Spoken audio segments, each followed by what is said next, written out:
I believe in small businesses. I believe in entrepreneurism. I believe in the American dream.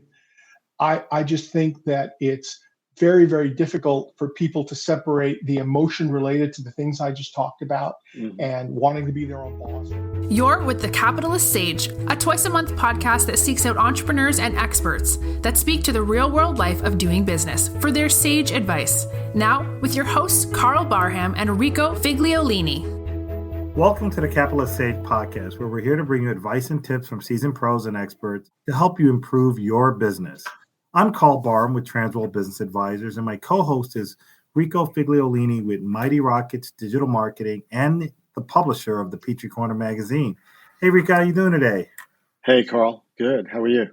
Doing great. Spring looks like it's here. It's a beautiful day outside. Yes. And excited to talk about our topic today. But let's start off with our sponsors for today's episode. Sure. So the sponsor of all these podcasts is Petrie Corners magazine. We just came out with our latest best of issue. That was a reader survey. Had over 1,900 respondents to that. So it was a great survey. I think it's a great issue, actually. We're right now working on our next issue. So there's a lot more to come. You should check that issue out probably in about another, I think it's going to be another 6 weeks or so. It'll be out there. But otherwise, go to livinginpetriecorners.com. We are doing a lot more online articles and content, talking about local stories here. And our last one that just got uploaded this morning is about the pedestrian bridge that was just recolored in the city of Petrie Corners to Ukrainian colors of the flag. So we have some interviews with some local Ukrainian people, and you can find that online this afternoon, actually. Awesome. Great content. And also keep aware of events that are happening, everything that's going on locally. Visit the website and check out the magazine. So great job again, Rico. I got a few good recommendations from it. So we've been trying some new businesses here locally that we hadn't known about before. So great time to support local businesses and meet some of the other members of our community.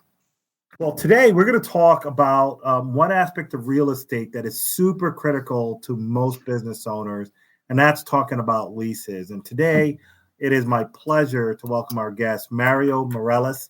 He is the principal of CLR Real Estate Management with years of experience both working with landlords and working with tenants and negotiating, creating leases that are win-wins and successes for both sides. And today we're going to discuss tips for working with commercial leases for small businesses. Anyone that's been a small business owner with a brick and mortar location or an office or industrial knows that working with landlord leases can be challenging. And so today we're going to talk a little bit about, some things that you can consider, think about, and do, whether you're going for your first lease or for a new location and or renewing a lease at a current location. So Mario, thank you so much for joining us today. Thank you. It's a pleasure to be here, guys. Why don't we start off with just tell a little bit about you and some of the stuff you've done in your career to assist both small business owners and tenants in the commercial leasing world? Overarching, I've been in the commercial real estate industry since last century, I like to say, and primarily started working in the enclosed regional mall space. And as everyone knows, that's changed significantly with what's going on in the retail world, especially in the last 10 to 15 years, pandemic aside. But in that process, I've also worked in grocery anchored real estate, open air centers, some high-rise office, commercial business district, office buildings as well. And in as much as landlords all want to deal with national tenants, large big boxes or small spaces, whether it's in a grocery anchored center and franchises as well, really the lifeblood of these shopping centers is the small business. So I'm glad to share some tips and discuss some of that with you today. Oh, excellent. Well, let's jump right into it. And maybe for folks that are sitting kind of on the outside, can you share with us kind of the business model of the typical landlord for a commercial space? Let's say like a strip center or something like the Forum, where there's a couple of anchors, a group of small.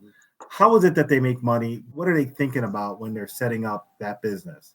Well, those are two different asset classes. So starting with the small, I'm going to call it the grocery anchored business, which are plentiful around Petrie Corners. The landlord will first and foremost attract an anchor. And typically that anchor in a grocery anchored business is grocery anchored, of course, and many brands come to mind for that. I'm not going to call it a loss leader, but of course the landlord is giving a lot away in terms in lease and cost per square foot for something that's going to drive the business. What keeps that shopping center afloat are the small shops. So certainly there may be a demand for the UPS store or the Papa John's pizza or those type, but then the rest of it has got to be filled by the local florist, the local tailor, the nail salon, and so forth. So that's what drives the income stream for the landlord. Now, they all have different reasons as to how they're going to operate that in the long term. By that, I mean, are they a build and hold developer? Do they purchase the property because it's value add, meaning they're going to increase the rents, increase the occupancy? Or are they going to flip it, do a couple of things to it, throw some paint on it, fill it with short-term deals? Or are they going to refinance the way we do our residential homes? After a period of years, there's some equity in it. They'll refinance and they'll use that cash to go build another shopping center or purchase another shopping center. The forums and the open air centers are an entirely different beast. Certainly, the underpinnings of the business model are the same, but on a much larger scale. And you absolutely need more national tenants, or what we call credit tenants, to fill those spaces. So whether the forum in particular, whether it's Belk or Home Goods, Pottery Barn comes to mind, some fast casual restaurants, Chipotle, Jason's, those all help drive traffic, but you really need to backfill it with some strong local tenants. And of course, there's all the other moving pieces, right? Occupancy, rents, location, ease of parking, types of uses, and so forth. But that's generally what is going on. And again, it depends on the landlord's business model. Is this a core property they're going to keep? Or is it something that they're looking to turn over? Are they looking to fill it and refinance, to make improvements, and so forth? So I'm curious to just explore a little bit on some of those retail spaces. If you drive around outside the perimeter of Atlanta in various areas from Alpharetta, Peachtree Corner, Norcross, you will see a lot of plazas that have what would be considered a higher number of vacancies than traditionally. Can you share what's been happening in the market or in the economy that's driving what appears from a layperson more vacancies, and how is it impacting landlords in particular? Interesting question. I think that the pandemic stands out. The last 24 months, 23 months and clock ticking, have certainly affected occupancy for both anchorless shopping centers, that is just strip centers with a bunch of small shops in it, or centers with an anchor in it as well. And for the large open air properties, whether you're an open air property like the Forum or the mall. And the occupancy is a direct result of foot traffic, a direct result of sales. There's no other way to put it. And landlords, in many cases, if they have the resources, have bent over backwards trying to adjust rents. I'm not saying give away and reduce rents. What they do is they take those rents and they move them to the end of the term. So if they reduce your rent 50%, they take that 50% reduction and add it on to your last couple of years, or they extend the lease by a couple of years. But you've got to be a credit-worthy tenant with a good track record to get that. And ultimately, that leads to vacancy sometimes because there's no negotiation and the tenant falls behind. There's just no way that they can survive. The last piece, Karl, is that retail has consolidated tremendously. And you can look a little bit at online and how that's been a disruptor. But that, along with the pandemic, along with a lot of small businesses that are capital intensive and they don't have a lot to fall back on, landlords and whether or not they have the opportunity or whether their lenders are screaming, not allowing them to reduce rents, all of those things, and I know I've said a lot, affect the occupancy in any kind of shopping center. Let me ask you something I know you've worked with Phipps Plaza, Atlantic Station. You were general manager of those places some years back, along Yes. with, Perimeter Mall, North Point, as a regional person. I'm thinking particularly Phipps Plaza, Lenox Mall, rather. They are filled to a degree. They have people going to it. Now, there's density around that type of mall. An open air like here, There's no density, right? Not really. When you think about it, a lot of single family homes and stuff, the demographic doesn't quite fill. Does that affect the retail? Because I'm seeing more of the halcyons, more of the places where you have multi-use. You have retail, then it's surrounded by apartments. Do you see more of that happening to these types of places? I do. And to kind of backtrack on your first comments, I would argue that while there is the potential and has been density, when I was running FIPS, 25 or 30% of Fortune 500 companies were represented in that Buckhead market. So daytime traffic was literally 100,000 people, 200,000 people that place would grow by. Weekends, because they had a critical mass of terrific retailers, a whole different time when I was there, that created a constant cycle that fed itself. The best retailers, daytime density, hotels, center of commerce, and so forth. But as things have changed, traffic is an impediment sometimes to success, right? You can be too successful, too dense, right? Yes. So you end up in those situations with also customer preferences changing a little bit in terms of how many teen stores do you really need in an enclosed mall? How many shoe stores, how much urban wear, and so forth. And the list kind of goes on, and retailers have been slow to adapt in that sense. And it's been a tough 20 years. If you think back 15 years ago when the bottom fell out in the recession, the Great Recession, that caused retailers' growth plans to cave and rents fell down and so forth. You recover from that. And the world is changing a little bit with online retailing into the pandemic hit. So retailers haven't been quite as nimble in that way to recover. And to your point on the halcyons of the world, or even Avalon and so forth, a lot of these cities realized that a third place, and that's something that I'm stealing from some of my peers in the business, creating a third place. First where you live, second where you work, third where you play. That's your third place. And where can you do that? Well, Avalon successfully did that. They've tried to create, the same developers tried to create the same thing down on, I think, 14th and Peachtree at Colony Square in the middle of that's very dense. But Halcyon, they want people to go spend time and be entertained. So you've got dining, you've got entertainment in the form of theater, you've got green space. The only thing that people complain about first and foremost is parking, because that can be a sign of way too much success too quickly. But all that being said, Rico, that's what they're looking for. And these cities want to keep you from traveling, you and I, to keep our dollars local. Right. And that's what they're all working for. So let's build off of that for the small business owners. Let's say I'm a small business owner and I'm trying to make a really critical decision. Now, let's say I'm a retail type business where foot traffic matters in my business. What would you advise me to consider when trying to decide to be in what might be a more expensive location with the anchors and the foot traffic versus some of the secondary strip malls that may not have the same level of foot traffic? How much impact on my revenue can that have? Give me a range. Do you have a range, or is there a way I can think about that to help guide that decision? I think the first question that a lot of small businesses would ask me when they'd look at leasing in a grocery anchored or an enclosed mall would be, what's the rent? My answer would be that ultimately turns out to be, it's not a minute percentage, but depending on your sales is really, I would say, what are your sales goals? How much do you think you can do? Why do you think you can do $500,000 your first year? And if that's the case, here's what the rent for that space is. And, you can argue a little bit. It's like tipping your hand to the landlord, but you have to present a business plan. You can't just say, okay, the rent is $25 a square foot or $25 all in, including CAM charges, insurance, marketing, and so forth. And my utility charges are X and my insurance charges are X. And then say, okay, I need to do 6 times the rent, 10 times the rent in order to be successful.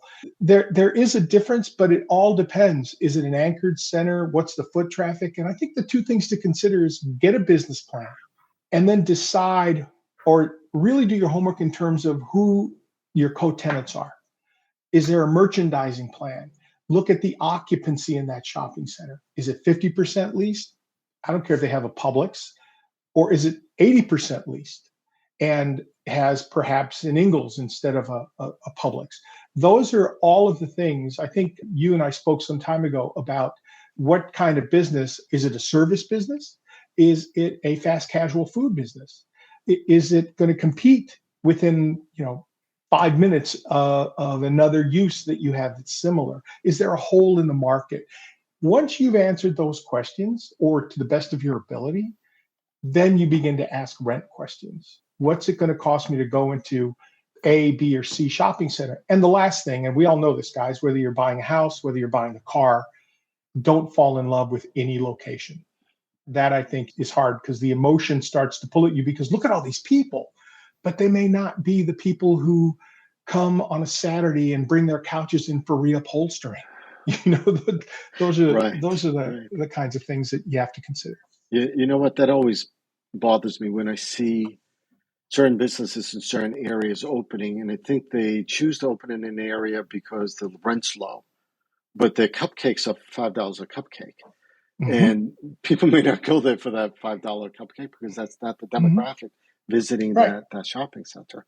Are these tenants impulse? Is your small business an impulse, like a cupcake or a cookie? Or as I said, is it a service? Is it a weekday service? I think it's complex. It's very difficult. And I'll say this. I believe in small businesses. I believe in entrepreneurism. I believe in the American dream. I just think that it's very, very difficult for people to separate the emotion related to the things I just talked about and wanting to be their own boss or wanting to sell widgets and making a business decision that's the best for their use, their location, their potential sales. I'm wondering about kind of jumping into some of the nitty-gritty of a new lease. What can you share with business owners when they're looking to sign their first lease? What are some of the parts of the lease they should pay more attention to? What are some of the gotcha things that people may not expect that's in typically people's first lease? Certainly, rent is first and foremost on people's mind all the time. But there are so many other things. There's what I call the business points in a lease and the boilerplate. The boilerplate talks about what your insurance coverages should be and at what limits they should be. It talks about force majeure, which is a fancy way of saying, simplified version, act of God in a lease that no one could have anticipated. It talks about a number of things and basically what you have to do, when you have to be open, when you can close, what you can sell, and so forth. And then there's the business points, the rents, the additional charges, the opening date, which isn't always as straightforward. It might say 90 days after possession. Well, when does possession start? There are discussions about rent increases. Overarching to that, my comments, read your lease, read your lease, read your lease. And there's always tension, business tension between a landlord and a tenant. It's just the natural order of things.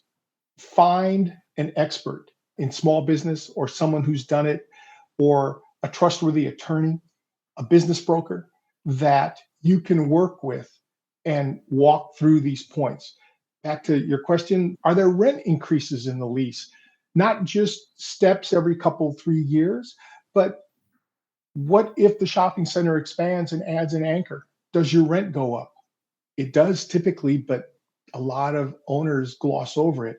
What if that expansion is at the other end? And what if it's an AutoZone auto store that they add on the property and your rent's supposed to go up by 8 or 10%? How does that help you? There's so many of those little wrinkles in there. I think there's tenant responsibilities that go way before what to expect in the lease, but there are tenant responsibilities that a tenant should adhere to. Inspect the space, measure the space. Landlords don't always have the perfect measurement. And what if you're paying for 15 extra square feet for the 7 years there? Look at utilities, mechanical. Typically in a grocery anchored shopping center, the HVAC unit is the responsibility of the tenant to maintain. Well, what if they're giving you a 10-year-old unit? You just signed a 10-year lease. Those things don't last that long. There's a lot that goes into all of those things. I know we can't cover all the different topics, but I do know that types of leases come up, ground leases and triple net and so on. One of the more common is a triple net lease. Can you explain that to someone that may be being introduced into the typical type of lease they might see in a typical retail. You typically see that in a standalone property, a Walgreens, a Wendy's type, and the tenant pays for everything on that property. That's typically how it's structured. And that, as opposed to the landlord doing common area work and a number of other things. It's the tenant's responsibility, and many landlords love that operation. And that's for which one? Which type of lease is the tenant's what I would call your standalone leases, your Walgreens stores, your Wendy's locations, your fast food locations that are just standing there on their own parcel. They don't own it. Those companies don't want to own their real estate because it ties up a lot of their capital, but they are willing to lease it and operate it and go from there. And landlords love it because it's cash flow positive in many respects.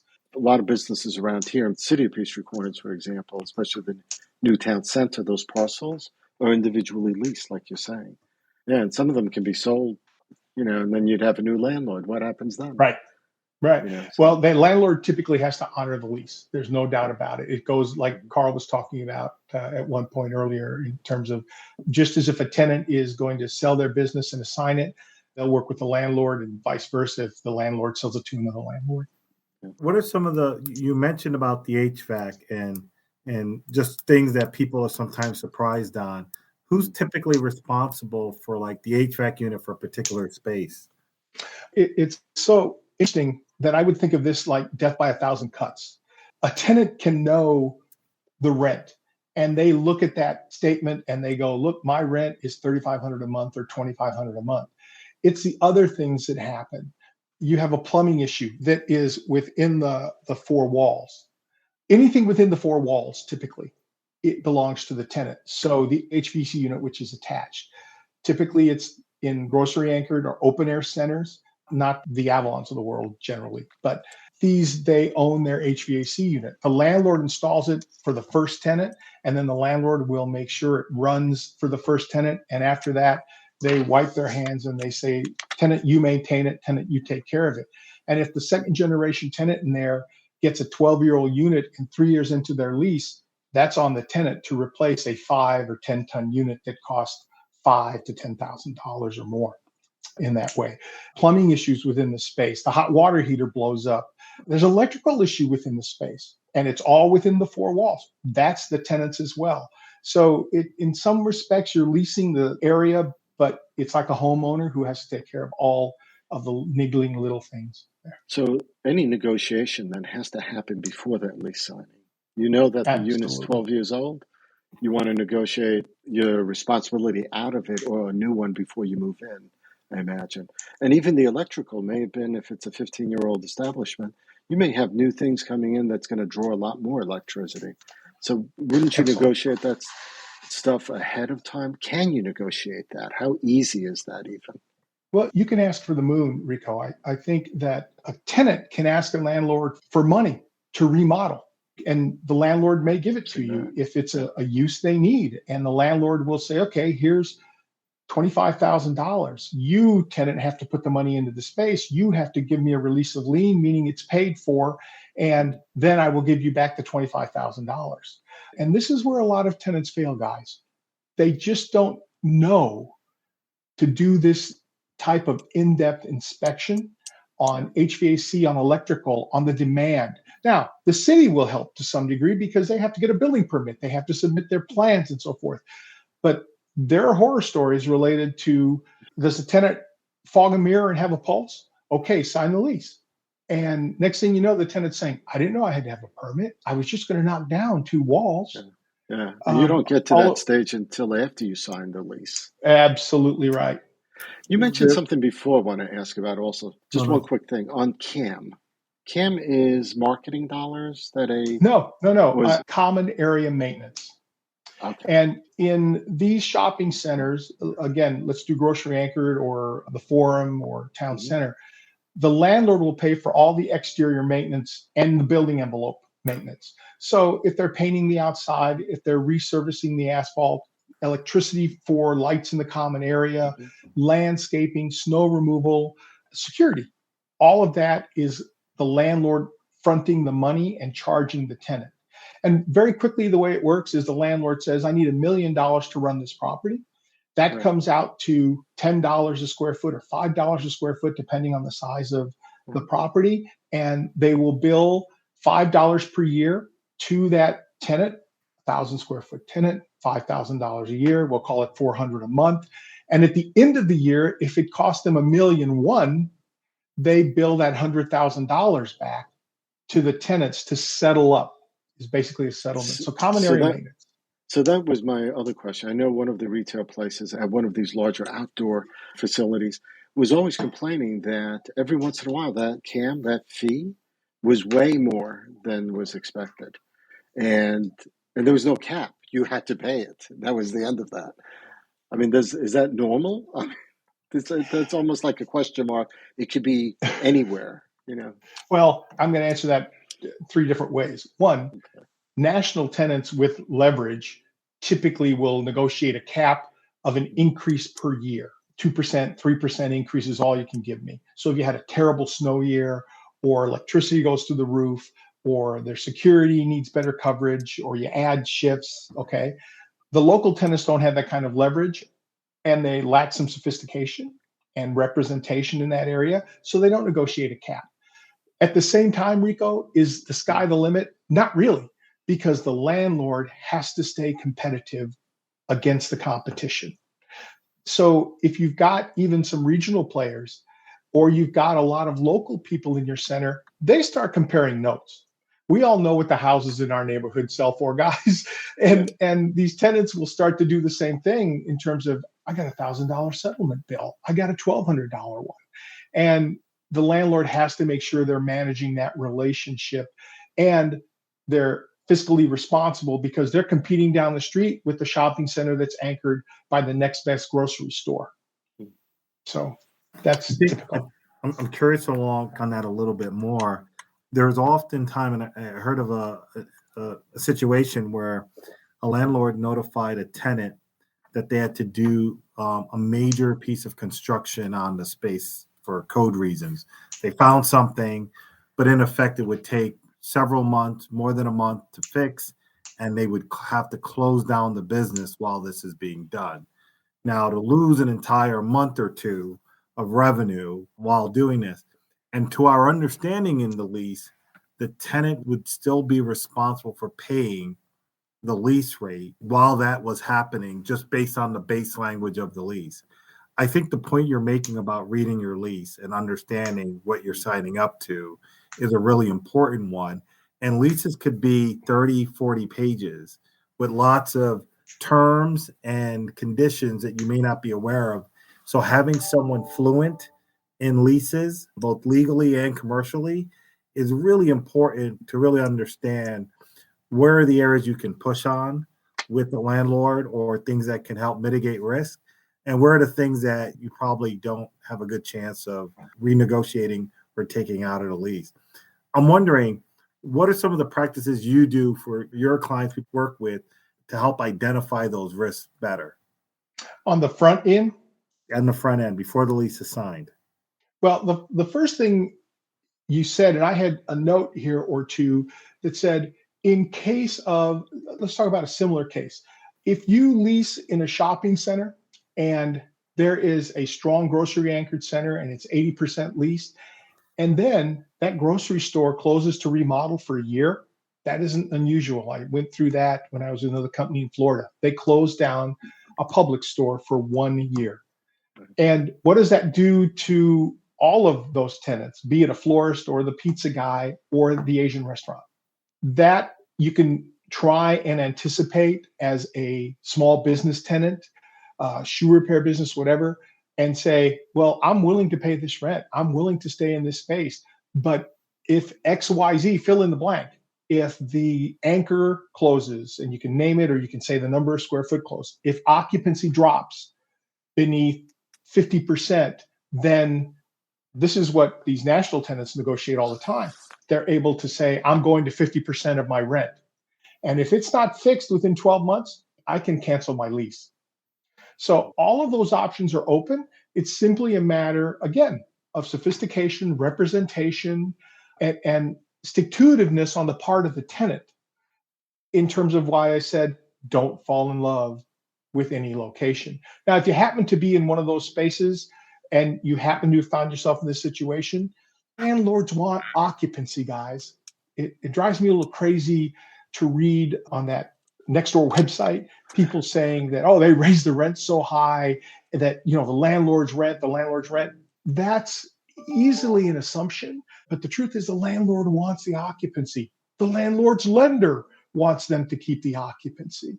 So any tenant should be able to approach the landlord and say, what can you do for me? You're going to shut me down for a month. And I can't afford the rent for that month. I can't afford the loss of revenue. Can I just tack it on to the end? Can you increase my lease an extra month at the end of my lease? Can you spread that over the next 12 months? There's a number of ways that you can deal with that type of situation. And lastly, there's business interruption insurance too. And I think that might qualify if the landlord has a code issue and so forth. And the landlord's not going to do the nice thing, right? And say, well, if you dig far enough in the lease. So again, it goes back to representation and knowledge. Let's talk a little bit about some of the terms in a lease that could have a lot of impact on a business. The personal guarantee security at the beginning. Why do landlords ask for the personal guarantees? And how is it that some tenants are able to negotiate that out of their lease? Every landlord is going to ask for that because they're asking for it if the business should fail. They don't want to go after an empty shell of a company, an LLC, or whatever you've incorporated as. There's no assets there. It's just shell. They want to be able to go after, and this is sad, but literally the personal belongings of a tenant. And I've worked for landlords that have done that. And they said, oh, you own a house. Oh, you have a 401k. And so any tenant worth their salt should not sign a personal guarantee.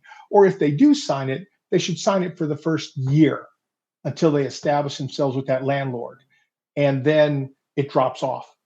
To kind of jump ahead, in an assignment situation, there's language in leases that allow you to assign the lease and the landlord can't reasonably withhold approval. But they also require the original leaseholder to guarantee the lease for the balance of the term and so forth. And all those are negotiable.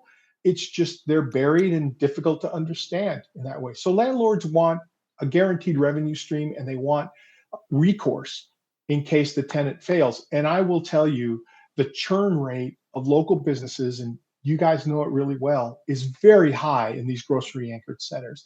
Restaurants, have a very short shelf life, that aren't well capitalized or have made a decision that didn't work out in the market, or just things in the market went sideways. So we talk about the next lease. Someone's coming with a lease renewal coming up. Any advice for those folks on things that they want to look at? They've signed the first one.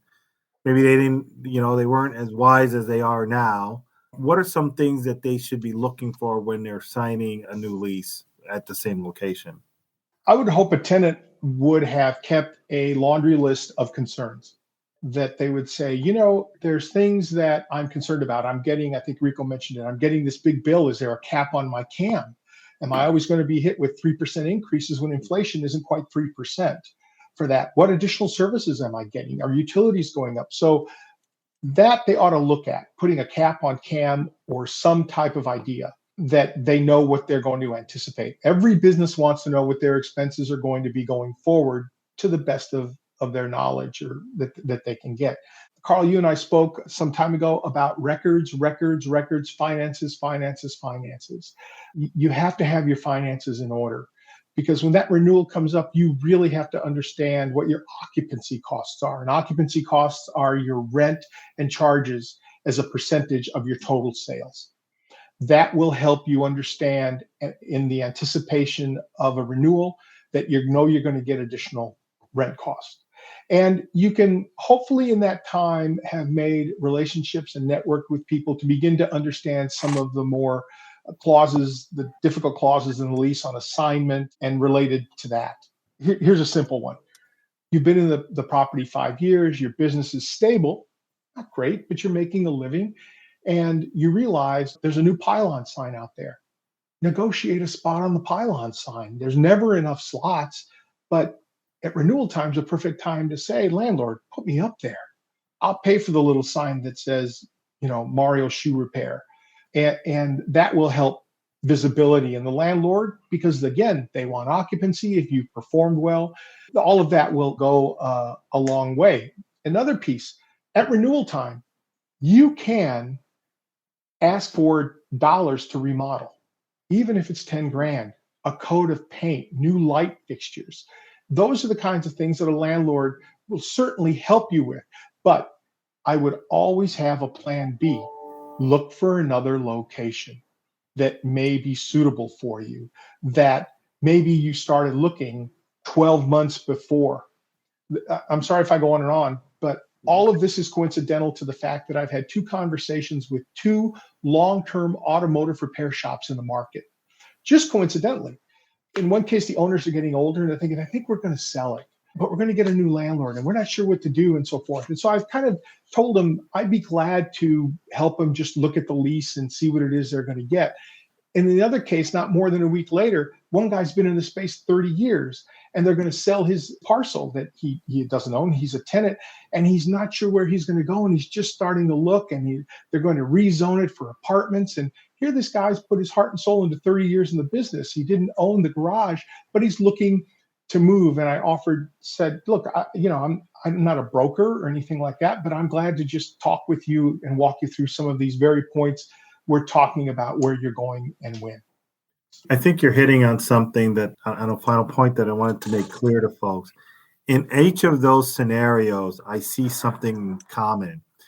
And I don't want to criticize to call it a lack of planning, but every business owner should have 2 types of plans in their business, no matter how small and formal. I would call what would be an annual plan. What do you think is going to happen this year? Expenses and revenues, and are you going to hire more people and so on? And that's going to tell you what's happening over about a 6 months to 1 year period of planning.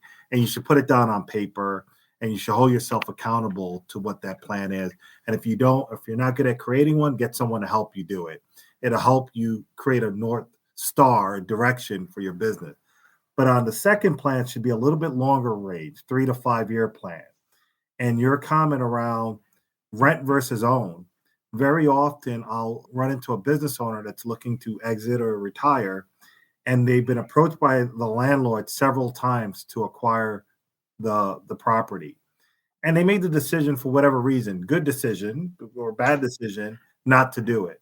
But in the scenario that plays out, when the owner sells it, now they have to deal with the move. There's a bigger problem that it creates, a new location that they have to solve.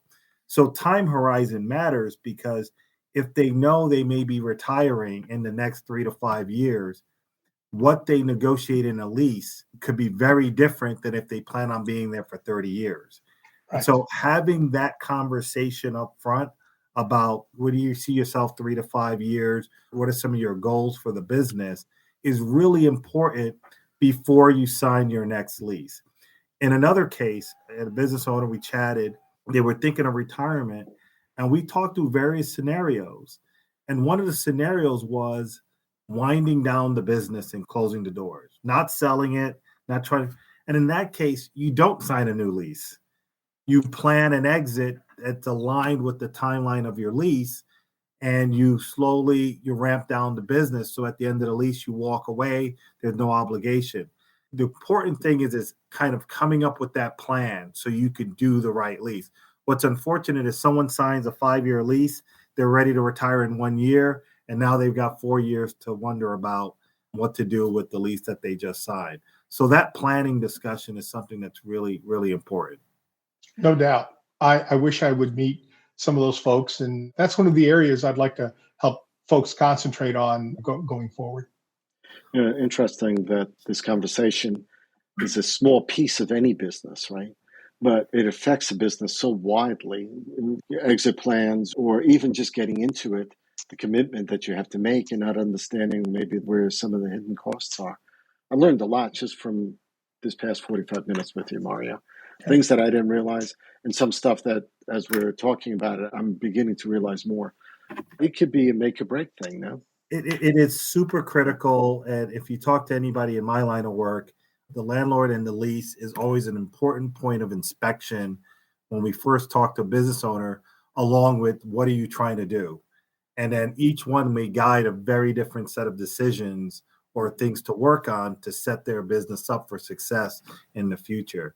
Mario, I'd love to share, do you have a way of folks can contact you if they wanted to chat with you and learn more about what you do and how you help people? What's the best way to reach you? I think my email address, as I start to get the CLR Real Estate Management wheels turning a little bit, my personal email address would work really well. It's mario.mireles4@gmail.com.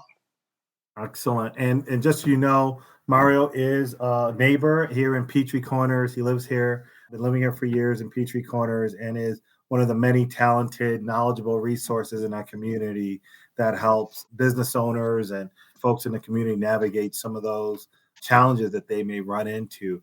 We definitely should have another discussion on leases and real estate in the future, because there's so many more layers we could talk about around that. But I want to thank you for spending some time today and sharing some of your knowledge and experience and wisdom for folks that are considering leasing a new space for their business, growing and taking on a new space, or if they're looking at renegotiating a new lease. I think we've given them some things to think about and options to explore. So thank you so much for that.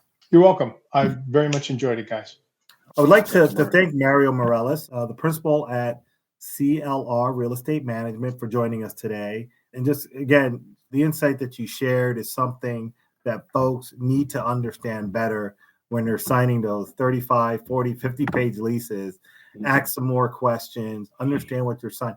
But most importantly, don't be afraid of it. Look at how many businesses have been successful navigating leases. It is not something to be afraid of, just like your supply chain or dealing with your customers or dealing with your employees. Lease is just another aspect of the business that once you understand the risk that's involved, the things that impact your expenses, understanding your occupancy cost and having it related to your revenue, and be able to compare for your type of business, what are the industry norms for that, so that you always are in line with that, or things that you can do to be successful. So don't be afraid of them. Just get people like Mario and others to help you look through leases and negotiate the best terms that work for both you as a tenant and the landlord. So thank you again, Mario. Well, and I'm Karl Barham with Transworld Business Advisors of Atlanta Peachtree. Our business advisors are available to consult with businesses, whether it's working through leases and understanding where there might be challenges and connecting you with the resources that could help you be successful in that area, or when you're ready to retire and figuring out, what do I need to do now to retire and exit the business, or in the next 3 to 5 years?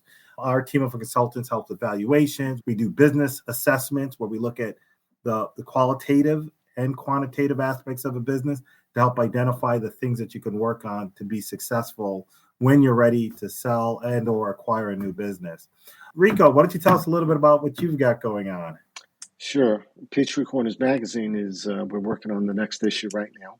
So if you're a business looking to reach out to this community of the city of Peachtree Corners, think about either advertising in Peachtree Corners Magazine. We hit 19,000 plus homes in their mailboxes. We're a nice big publication, and it's not crowded with ads on purpose. Our ad ratio to editorial is small, and that gives us a lot of space to be able to tell the stories in the city, and we'll never run out of things to talk about. That next issue is Faces in Peachtree Corners. So there's going to be stories about 20 different people here in the community that have impacted our city or their family or the community that they're in. So visit livinginpeachtreecorners.com to find out a little bit more about that. If you want to become a sponsor of these podcasts, certainly reach out to me. And if you're looking to do online content, social media, and video production, just let me know. You can reach me at rico@mightyrockets.com and be more than happy to speak to you about that. Yeah, well, thank you, Rico, for all that you do for the community as well, both from the magazine, digital content, sharing the story. And again, I do recommend folks checking out and exploring it. And from time to time, there's a solicitation out there for story event ideas and contributors, always looking for folks and new stories. So please reach out through the website to Rico. to share some of the great stories that are happening here in Peachtree Corners and surrounding areas. So thank you for that. We'll have another podcast for you coming in the near future. We continue to find local talent in the community and folks that can help the small business owners in particular be successful here in the area. So thank you for following the Capitalist Sage podcast. You'll find us on various streaming platforms, iTunes, iHeartRadio, Spotify, YouTube, and Facebook, of course, as well. So just continue, and also on the website. Follow us on any of your favorite platforms and check out our library of episodes. We're well over 60. We're approaching 75 episodes in the near future. So we're continuing to serve the community in this way. And thank you for all your support. Thank you, guys. This has been the Capitalist Sage with Karl Barham and Rico Figliolini, the twice-a-month podcast with entrepreneurs and business experts. We hope you enjoyed this episode. Want more? Visit our website at capitalistsagepodcast.com.